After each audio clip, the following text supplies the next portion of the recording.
Halo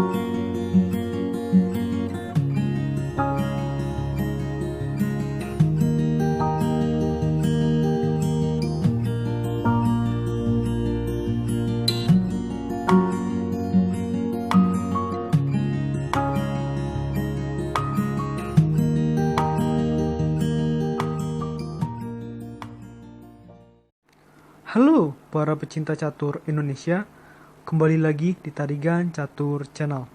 Kali ini Tarigan Catur akan menampilkan partai yang sangat menarik dari turnamen Asian Online Nations Cup 2020 yang Tarigan Catur beri judul Kurang Pengalaman Tanding Beregu Mewakili Indonesia, It's a Good Game for Azaria Jody Setiaki. Oke, mengenai informasi pertandingan lebih detail, mari kita simak dalam layar berikut. Ya, pertandingan ini tersaji dalam turnamen Asian Online Nations Cup 2020 yang berlangsung pada tanggal 10 Oktober 2020 sekitar pukul 16.00 waktu Indonesia Barat.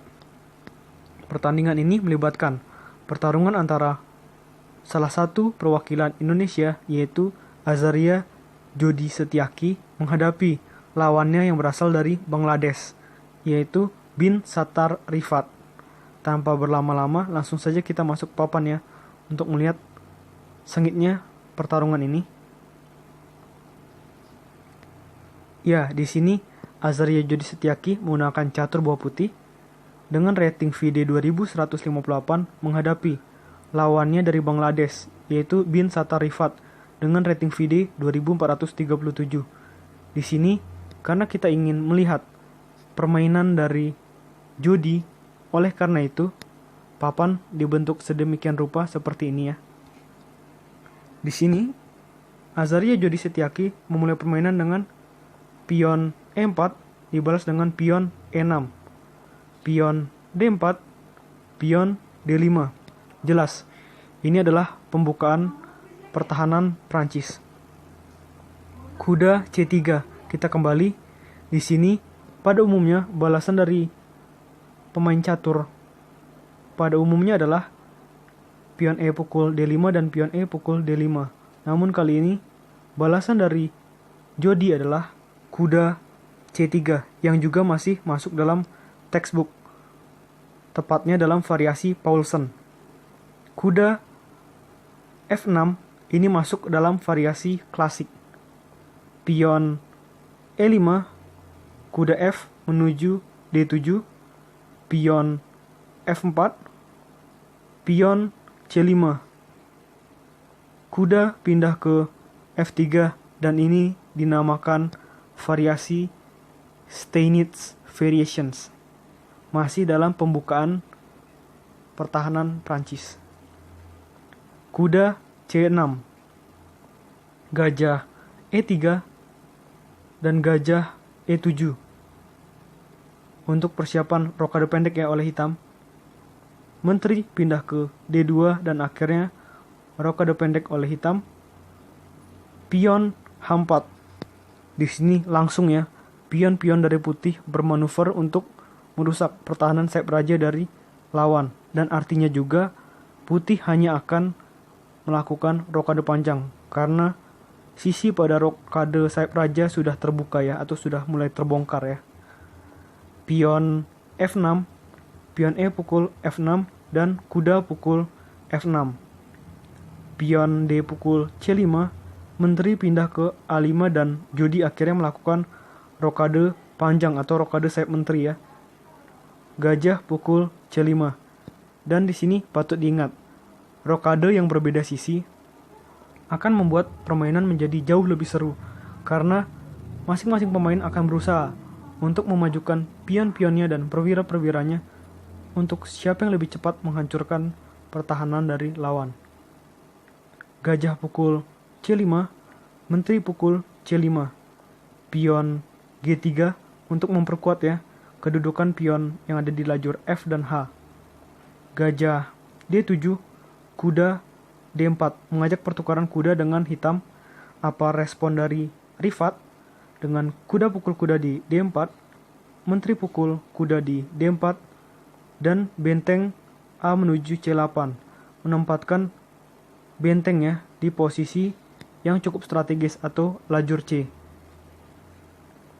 Gajah pindah ke H3, pion B5, dan di sini adalah momen yang tepat bagi Jody untuk melakukan langkah menteri pukul menteri di C5 dan benteng pukul menteri di C5. Sampai sejauh ini, analisa komputer menyebutkan bahwa langkah dari kedua pemain masih cenderung bagus ya. Belum ada koreksi dalam atau yang dilakukan oleh analisa komputer. Kita lanjutkan. Benteng pindah ke D4, pion A5, pion A3. Di sini jelas ya, putih dan hitam sama-sama ingin merusak pertahanan dari di mana raja masing-masing lawan berada. Benteng pindah ke C8.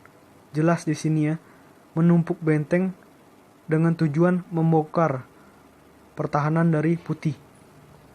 Benteng E1, raja F7.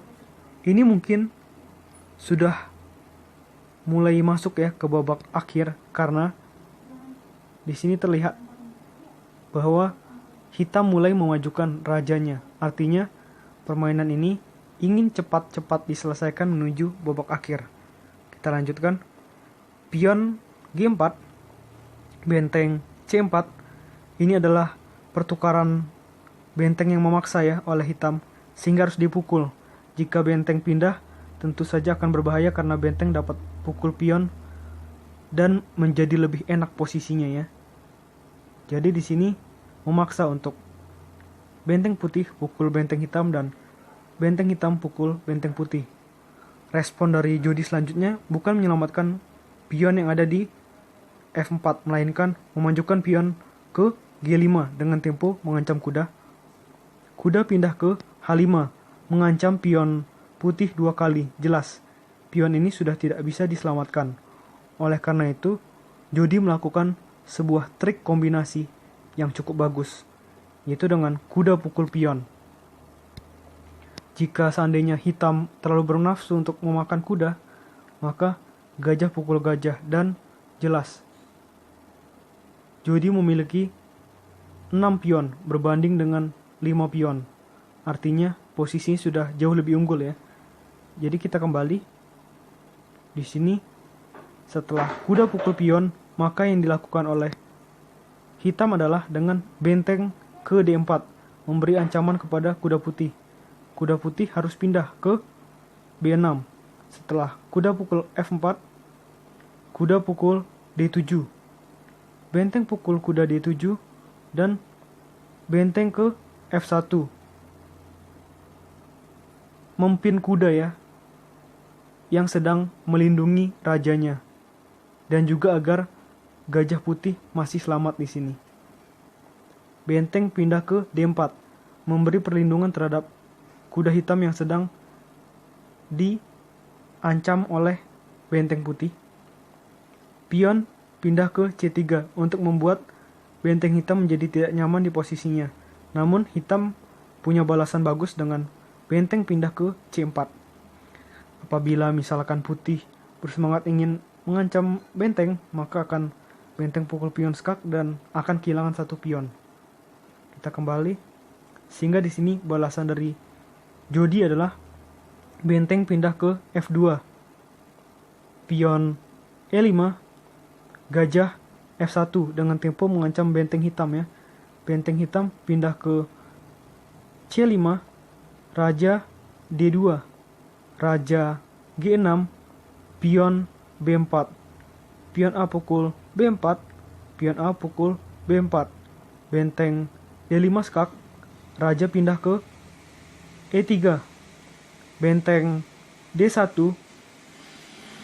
gajah pukul pion di B5, kuda D5 skak, raja pindah ke F3, kuda pukul pion C3, gajah pindah ke E8 dengan tempo skak, raja pindah ke F5, raja pindah ke G3 dengan tempo benteng open skak ke raja hitam.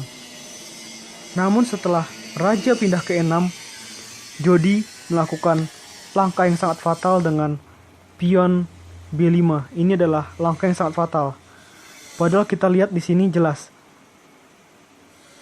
Kuda hitam akan segera bersiap meluncur untuk melakukan garpuan terhadap raja dan benteng, sehingga lawan langsung mendapatkan keunggulan secara materi ya. Dan benar saja, kuda pindah ke E4 skak.